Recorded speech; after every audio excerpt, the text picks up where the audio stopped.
Vollertsen. Good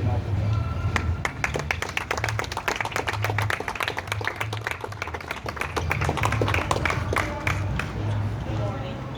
My name is Nancy Vollertsen, and this is one of my favorite pictures of my brother, Greg Wilhoit.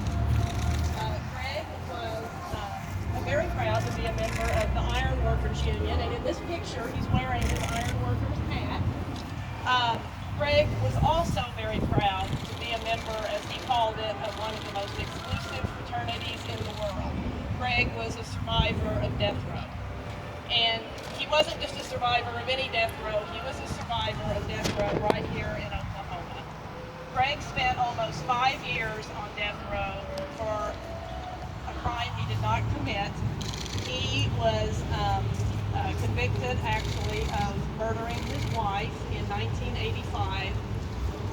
You know, everything I've read and heard about the Richard Glossop case, the thing that I keep going back to is that, you know, my heart breaks for the family of very bad things. You know, my family, in addition to having a brother wrongfully convicted on death row, we also lost a family member.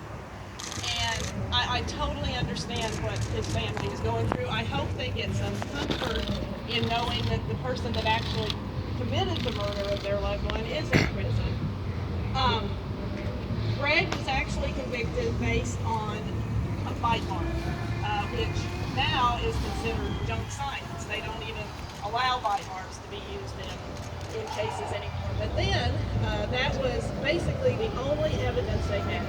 Very minimal other evidence that was immediately disproved, which I feel very strongly is similar to what Richard Glossop's case is. There's just so much circumstantial, but very little actual evidence. Do I know for 100% sure that Richard Glossop is innocent? I don't. But I strongly believe that there is a good possibility he is. I know that if Greg were here, unfortunately he passed away last year. I know that he would tell you that you can always release an innocent man from prison. You can never release him from the grave.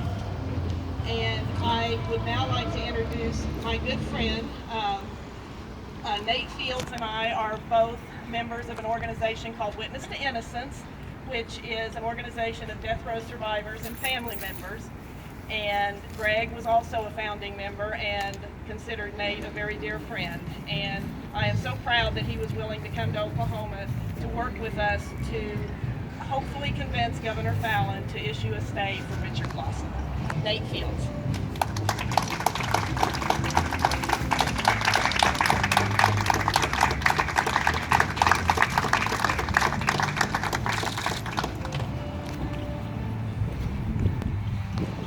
My name is Nancy Fields.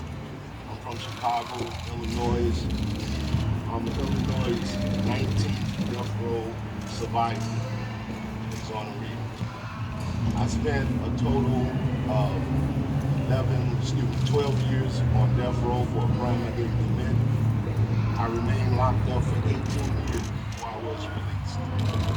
While I was on death row, I was there 11 men was put to death who I knew each one of them. I was in a cell that was 5 by 7, pretty much a human cage. 23 hours a day locked up for 12 years.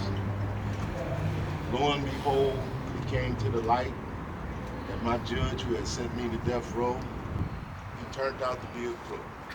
He was indicted for taking bribes in capital murder cases, including my own. That's what helped me get off death row. He is the first judge that's ever been convicted in the history of the United States for taking bribes in capital murder cases. That set the mechanics for me to be set free. But when I was arrested, it was one witness who allegedly told the police that I was involved in the crime, that they saw me commit the crime from over 200 feet away. One witness. Factor in why I'm here today, which is for the urgent situation with Richard Glossop to hopefully convince the governor to spare his life. he had one witness against him, Mr. Blossom. I had one witness against me. What I'm saying is, I was in the same situation that Richard was in. One witness. That witness word against mine. He said he saw me do it. I said I didn't do it. I was found guilty. But guess what? It was a mistake. I had not did the crime. The person who said that I did it, he recanted. He said that it was through pressure of the police that caused them to point me out. Once again, let's factor in Richard Blossom. One witness. One witness. The witness who did the crime.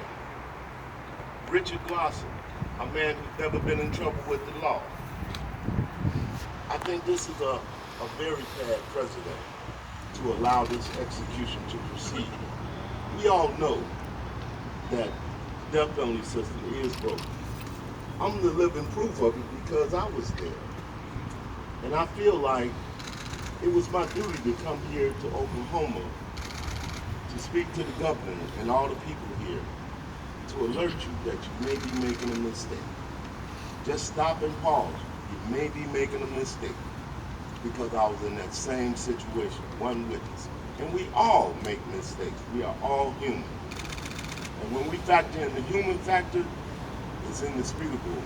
No one should be executed because of that. We see it all the time. In a baseball game, the man slides into second base. He's out. On further review, he was safe. That man can go back to the dugout. He can go back to the dugout. Factor in the death penalty. Hey, man, you execute that man. Ain't no coming out the dugout. Ain't no coming back. It ain't nothing you can tell him, his family, or anything, his children, what done happened. And that's why we're making this plea to the governor.